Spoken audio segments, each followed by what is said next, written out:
नमस्कार दोस्तों, एक बड़ी खबर निकलकर सामने आ रही है। चीन भारत के लिए बड़ी समस्या बनता जा रहा है और भारत चीन का व्यापार लगातार बढ़ रहा है, लेकिन यह भारत के लिए एक नई समस्या खड़ी कर रहा है, क्योंकि भारत का चीन से आयात बढ़ा है लेकिन निर्यात में उतनी बढ़ोतरी नहीं हुई है। इसी वजह से भारत का व्यापार घाटा 100 अरब डॉलर को भी पार कर गया है। 2021 में भारत व चीन के बीच व्यापार 125 अरब डॉलर का था, लेकिन अब 8.4% की वृद्धि के साथ भारत चीन का व्यापार 135 अरब डॉलर तक पहुंच चुका है और इसमें चीनी सामान के निर्यात में 21% की वृद्धि हुई है और चीन से भारत को निर्यात 118 अरब डॉलर तक पहुंच चुका है।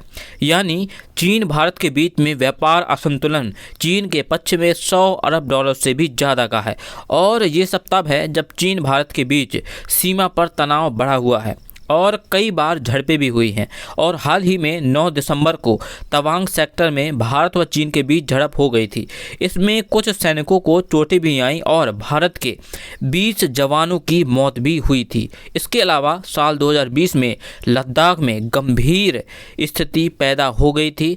तब भारत ने यह साफ कर दिया था कि भारत व चीन के बीच के संबंध सामान्य नहीं रहने वाले हैं। इसके बाद भारत सरकार ने चीन की कई कंपनियों पर कई तरीके की पाबंदियां लगा दी थी और भारत का सिर्फ चीन के साथ ही व्यापार असंतुलन नहीं है, भारत का व्यापार असंतुलन रसिया के साथ भी काफी बढ़ा है। भारत ने रूस को मात्र 99 करोड़ डॉलर का माल निर्यात किया है, जबकि रूस से भारत ने 1723 करोड़ डॉलर का आयात किया है। लेकिन यह वृद्धि रूस से कच्चे तेल और उर्वरकों के आयात में भारी वृद्धि के कारण ही हुई है और कई वर्षों से रूस भारत को रक्षा के क्षेत्र में काफी बड़ा आपूर्ति करता भी रहा है। इसके अलावा भी रूस इंडिया को बड़ी मात्रा में अब ऑयल भी निर्यात कर रहा है। और अब सवाल ये उठता है कि भारत व चीन के बीच में इतना व्यापार असंतुलन क्यों है, जबकि इंडिया चीन से कोई ऑयल भी परचेज नहीं करता है।